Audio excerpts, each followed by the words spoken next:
అదే అతిక్రమించినావు కాబట్టి నువ్వు తప్పకుండా ఏం చేయాలా?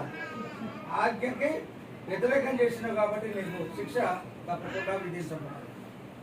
అందుకొరకు ఆయన ఏం చేశారంటే మరి రాజుకు చెప్పారు, సింహం బోన్లో వేశారు. దాంట్లో అతిక్రమ క్రియలకి అది శాస్తి అదనమాట. సింహ బోన్లో వేస్తే మరి సింహ బోన్లో వేసిన తర్వాత మరి దానియేలు గొప్ప భక్తిపరు, దేవునితో ప్రత్యక్షంగా మాట్లాడేవాడు, చాలా గొప్పవాడు. సరే వేసారు, పోయింది.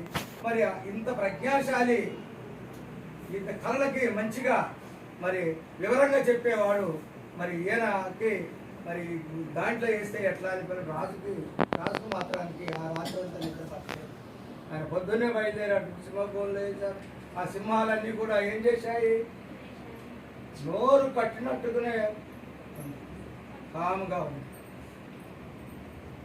అది ఏమి అనలేదు. ఈయన మోకాళ్ళు విని ప్రార్థన చేస్తానే అయిన తర్వాత నువ్వు పొద్దున్నే మళ్ళీ ఆ రాత్రి అంతా ఆయనకి నిద్ర పట్టలేదు రాజుకి.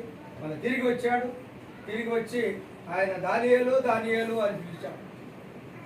ఆయన పిలవంగానే మరి దానియేలు ఏమన్నాడు చెప్పండి, ఒక్క మాట. దాని బైబిల్లో ఉంది, అయ్యగారు చెప్పండి. ఏమంటూ చిరకాలము రాజు చిరకాలము జీవించునుగా అని ఉందన్నమాట.